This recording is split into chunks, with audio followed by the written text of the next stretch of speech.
Welcome to the Orange County Forum, where newsmakers keep you informed about local, national, and global issues that impact Orange County today.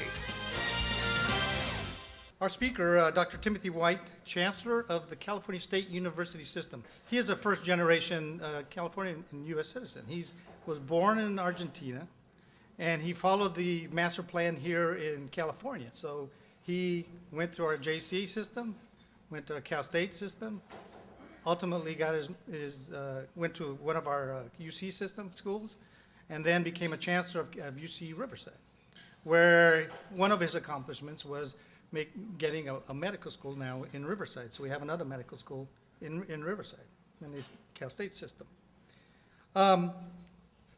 He is somebody, again, that actually has been able to do it. And I think, we have students in here that hopefully, as you can see, that you can come over with just a suitcase in your hand and become chancellor of the largest university system in the United States. We have 23 campuses and 400,000 students, 40,000 employees, and about a $6 billion budget. So there's a lot going on over there, a whole lot of people. He's the main man that's supposed to be taking care of all of that. And I think the choice that the trustees made that day was a fantastic choice. And I think Dr. White, as you will see him speaking, will prove that. So I'd like to introduce our speaker for today, the Chancellor of the California State University System, Dr. Timothy White.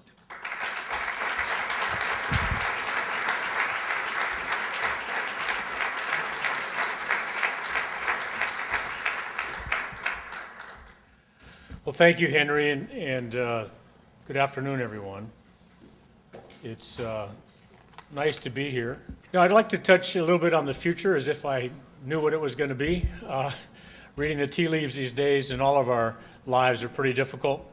But I'd like to talk a little bit about the quality and impact of the California State University that I have come to know on a level that I never had before. A little bit about the fact that we have demand for CSU and for UC, for that matter, and the community colleges, exceeding the current capacity of these institutions. And finally, what are some of the innovations that we're going to have to be successful with in order to get that demand to capacity ratio back in line? Earlier this month, actually just a week and a half ago, I had a chance to take all of the 23 presidents and myself and my senior leadership team to a major technology company in San Jose, and had a chance to visit with a lot of different people there, including a futurist who talked about some of the technological issues that are going to be coming forward in the next 5 or 10 years from a technology point of view. Such as those of us who take medicine, that there's a little thing inside that medicine that sends a bing to your physician saying, yep, you took your medicine today, and if you didn't take it, then somebody would call you up and say, hey, Jose, you forgot to take your pill. This is a fountain pen. I don't smoke cigars or do a lot of things, but I do collect fountain pens. It's sort of one of my, so it's a really nice one. It's got a black stainless steel bib, not a gold one, and fancy. It's made in Europe, and you can put ink in it. Would anybody here like to have one of these? Okay. So I'll tell you what's going to happen. You're not going to get mine, but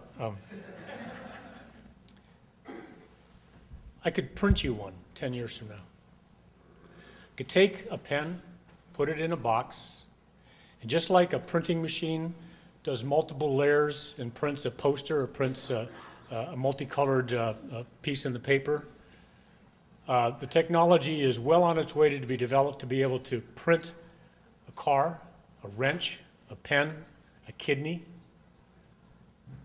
So what would happen in the future would be that I'd put my pen in a box, and it would print wirelessly to your box, and pretty soon you'd be able to reach in and pull out a pen. I mean, it sounds Star Wars, right? But I saw the technology that's leading that to happen. So think how amazing it's going to be to order stuff from Amazon or from Target. Like I said, if you need a kidney, you just send in your DNA profile, and some biotech company says, okay, we need a kidney about this big for this 150-pound person, prints it, sends it to your doctor. It's going to change the way technology is and will continue to change the way we buy products and do our services, including education, in ways we really can't even imagine yet today. Just like with the printing of a pen, the printing of a wrench and a kidney, that's what's happening in higher education. So let me talk a little bit about the quality and impact of us first. This last June, 100,000 degrees were awarded by the CSU. 100,000 degrees. 1 in 10 people who have a job in California are a CSU graduate. 1 in 10. 10% of the workforce, ag, high-tech, low-tech, service, management, logistics, health, 1 in 10 went through the CSU. And our graduates actually finish with a much lower debt than their counterparts at other state universities in California, and with higher average starting salaries and mid-career salaries. In fact, when it comes to debt, less than 40% of our students have debt. There's a big national discussion about student debt. It's over $1 trillion. It's more debt in student aid than there is in credit cards. Hard to get my head around that. But the CSU is not driving that national problem. So don't sweep us into that conversation. When less than 40% of our folks have debt, the California public average is 51% of our graduates have debt. We're at 40, we're actually 36%. And nationally, for publics, it's average of 57% of the graduates have debt. Again, we're 36. So our tuition fees are among the lowest in the nation, and I know they've gone up, and all of us were kicking and screaming when that had to happen, but there's a direct hydraulic between the state economy going down and the political decisions of where to spend the decreasing resources, and maintaining quality and access. The only way you can do that is to raise the cost, just like toll roads. It used to be freeways when I was a kid, now there's toll roads, right? So state pays for some of it, but those that use it pay some more. Our rack rate, so if you just went and looked in the books, said how much does it cost to go to Cal State Fullerton in tuition and fees, or any of the Cal States for that matter, the rack rate you would see would be about $6,500. But the actual amount that students pay on average is about $3,200 after financial aid. So for students who are thinking about going, you look at the $6,500 figure, so that's a lot of money. The vast majority of our students, especially those who come from incomes of $70,000 a year or less, have the vast majority of that taken care of by financial aid, federal, state, and campus-based financial aid. So let me go to the second major point about demand and capacity, which then leads to the third major point about innovation. The demand exceeds our capacity to deliver. Between the fall of 2010 and the fall of 2012, we turned away across the 23 campuses 250,000 California residential students who were fully qualified to be a CSU student. They had the grades, they had the A to G requirements, they had community service, fully qualified, lots of sacrifice by those families, lots of hard work by those students, and there's no room at the inn. I don't know about you, that doesn't feel very good. And another way to put 250,000 students in place is that's filling up Anaheim Stadium 5.5 times. That's the lost generation in 2 years of students. And at Fullerton, the number was, for the same period of time, was 25,000 eligible California local students to this community. That's 1.5 times the Ducks when they sell out at Honda. So if you want to put a face on what we're turning away just in a couple years, think about it in terms of the stadiums and the arenas in the area. And this last fall, Fullerton had to turn away an additional 18,000 eligible students. And make it clear, it's not that Fullerton isn't trying. They're actually one of the stronger universities in trying innovations and using assets and leveraging online instruction, and it's expanded the Irvine Center and everything, but it's still not enough. Now, part of our difficulty in the Cal State system, and just as it was when I was privileged to be with the University of California system, and the same could be said for the community colleges, is, of course, the economy of California, the economy of the nation went through a big contraction. That didn't disproportionately affect us. It affected everybody in this room, regardless of what your business is. So we get that. That's part of the reason why we're having these capacity issues. We actually lost about 33% of our state funding during that time, during a 5-year period. And gained back about half of that by raising tuition, doubling tuition in the same 5 years. So we did go down in dollars, even with the tuition increases. We did go up slightly in students, and we went down in employees. But despite all of those moving variables, less money, fewer employees, more students, during that same period of time, the success as measured by graduation rates went up, which is a real testament to the faculty and staff of the university who just doubled down and kind of got it done during that tough time. So as you know, the economy is starting to show signs of life again, and we actually were one of the few agencies that received any new money, along with the UC and a few in K through 12 in education this year. And because of that, we're enrolling 6,000 new funded students across the system this academic year. Still not enough to handle all of the qualified applicants. We turned away, as I said, about 25,000 at the beginning of this school year. So what do we do when demand exceeds capacity across the system and on a given campus? What are our choices? What are our choices?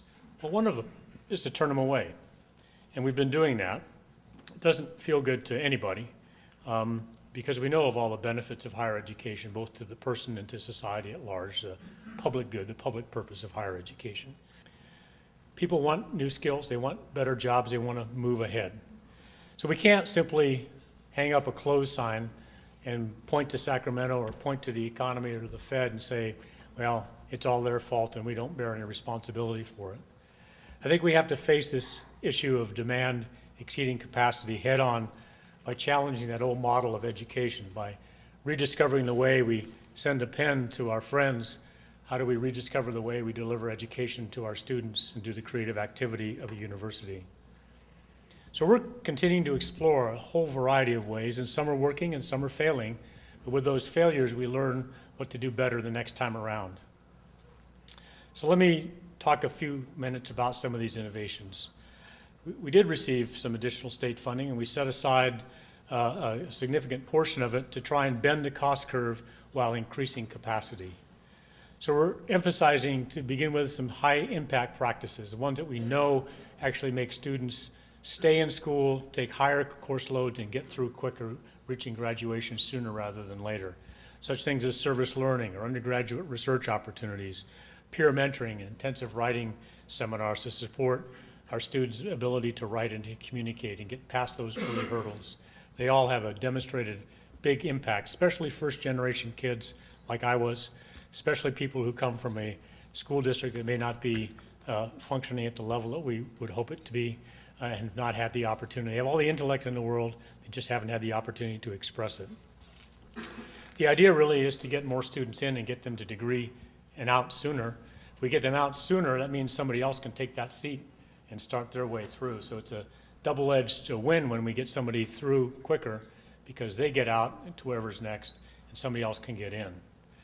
We also launched a system-wide digital textbook program called CSU Rent Digital, which allows students to rent digital copies of their textbooks, saving as much as 60% on the purchase price of textbooks in any given year. We're also putting $10 million into what we call bottlenecks. Bottlenecks exist for a variety of reasons. Could be like there aren't enough wet labs for biology students. So how do we get more, they can't get through biology, they can't go on in their biochemistry major or their nursing major, things like that. So these bottlenecks are the major entry-level points and they can't get onto the next class in their sequence until they get through that. If they have to wait a year, we have to find a way to solve that. We're doing that using technology in the main. Technology both in the way we deliver education, but also technology in advising. So by using technology to advise, it helps the students navigate their degrees, but it also helps those who are managing the university say, oh my God, we've got more accounting majors than we can handle. What are we going to do about it? And they can figure that out in advance so when the student gets there, there's enough seats. And so technology has a lot of things that it can do to make us much better on the logistics, if you will, of higher education delivery. Now this may not seem big to you, but I'll tell you it is big. That this fall, for the first time in the history of the CSU, 11 campuses are offering more than 30 fully online courses to students on other campuses in the CSU system. Now, it sounds trivial. I think this will grow to be 3,000 classes in the next 5, 10 years. But the idea that you could be a Fullerton student and take an environmental sciences class from the drop-dead professor at Humboldt State is something that we've never done before. Or to be a student at Fullerton and take that lecture from that preeminent agricultural economist who works at Fresno State and have that credit count at Fullerton and not have to do transfer credits and people arguing about whose student credit hour it is and having dollars change hands. That's the direction we're trying to move. And over the summer, we had a bunch of academies for our faculty that were extraordinarily well attended, 150, 200 at a time. We had, I think, 7 of them, in which faculty who have been early adopters of using technology in innovative ways have sat down with faculty who have all the content in business and physics and chemistry and English and history, but don't know how to use technology to deliver it. And so that was peer-to-peer among the faculty, these workshops to figure out how to take my good ideas of what I want to cover in my history class and use technology to make it even more effective. Been really pretty fantastic. And Fullerton has taken the lead on 2 of the subject areas, chemistry and math, and provided training and learning that now is out on 14 other of the CSU campuses. Sounds pretty simple, but it's a change in the way in which CSU is going about doing its business. In fact, I want to honk Fullerton's horn a little bit. It deserves a lot of credit for its advancements. Millie and Jose and their team have done a lot. You've probably heard the saying, it's Titans reach higher. That's not because they're all about 5'10" or 6'3", but I had a chance to visit the campus for a couple days recently, and I think it ought to be Titans reach higher than you'd ever imagine. In your county of Orange, it's the 10th largest employer. So be kind to those employees. They are buying things in your stores. It's an economic powerhouse in this county with over $1 billion, with a B, in economic activity every year, and it actually supports almost 9,000 jobs.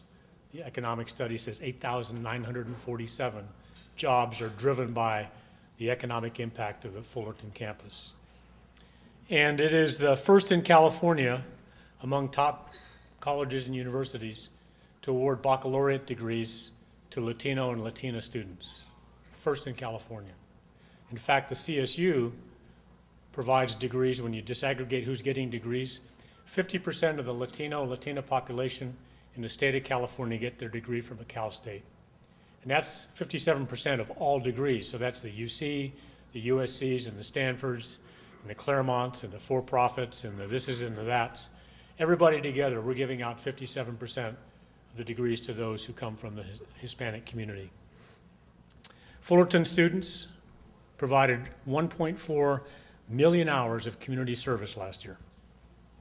That's a lot of learning by those students, helping people beyond the zip code, beyond the campus, understand what it is to be a student, helps them with languages, helps them with healthcare, helps them with mentoring young students to get through their middle school and their elementary school classes. And the faculty here brought in about $22 million in extramurally funded research. That's $22 million that otherwise wouldn't be in the economy here, that supports lab technicians and research assistants and things, equipment purchases and things of that nature. The other thing about Fullerton you should know is over the last 5 years, the number of graduate degrees have gone up at Fullerton by 11%. And bachelor's degrees in those high demand fields of science, technology, engineering, math, so-called STEM classes have increased 9% at Fullerton during that same 5-year period.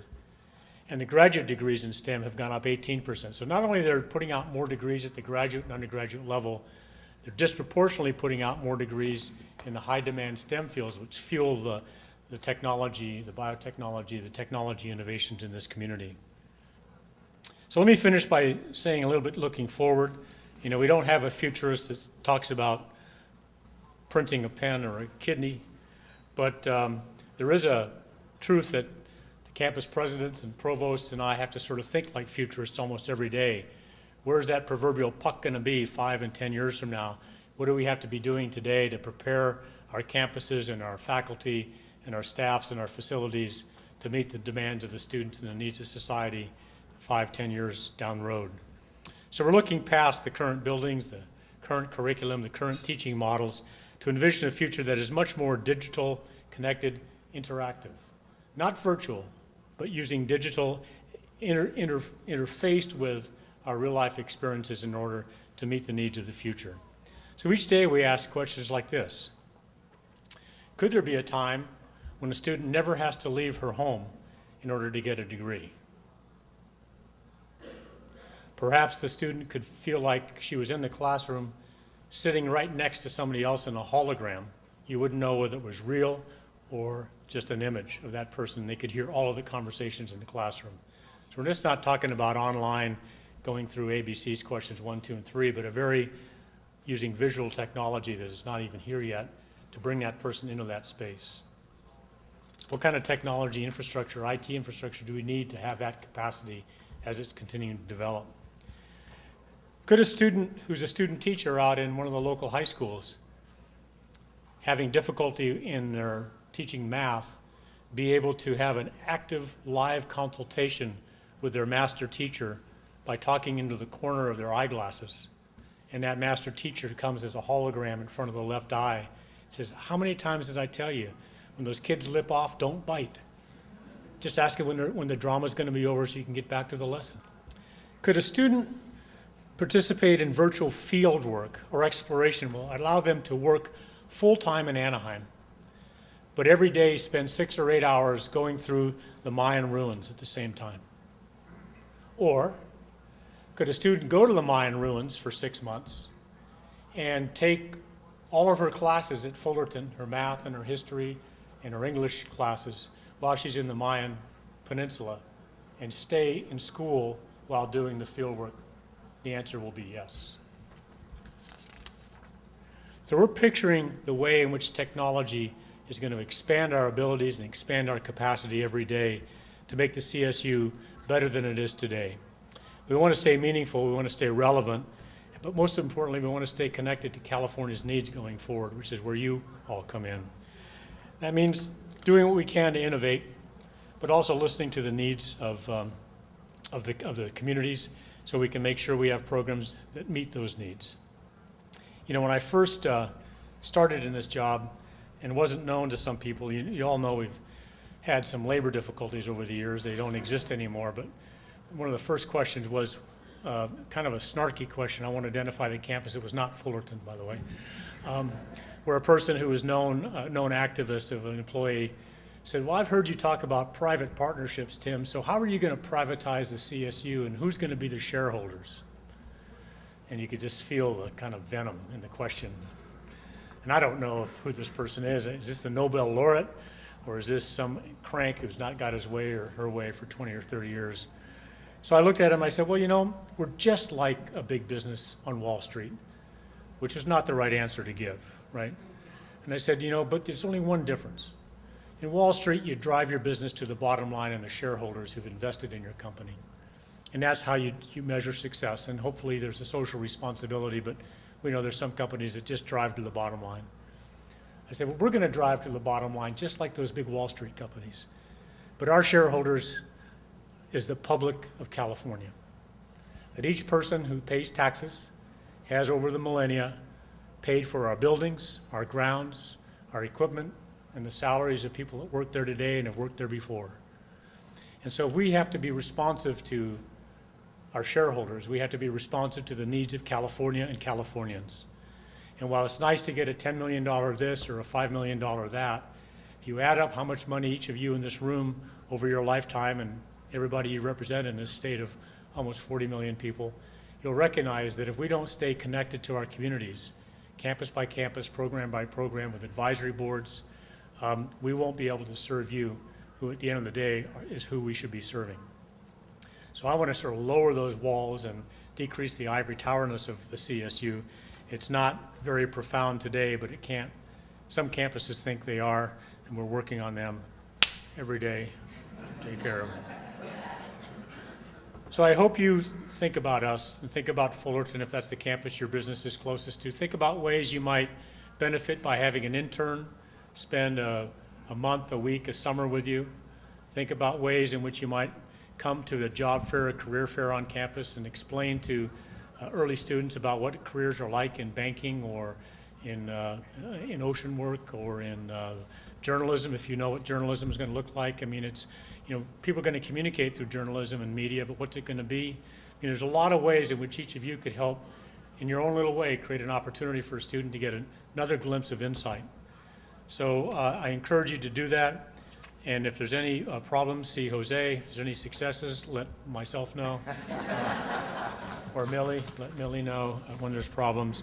Honored to be here and have time to visit with you. And I've tried to cover a little bit about quality and impact of our system in this campus here, a little bit about the demand and capacity difficulty that we have in serving California these days. And I, quite frankly, don't see that easing for the next decade. So it's not a temporary problem, it's a long-term problem.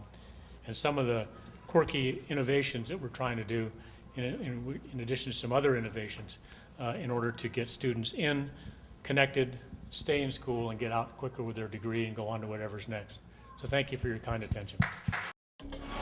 The Orange County Forum is brought to you through the generous support of the Orange County Register and our sustaining partners.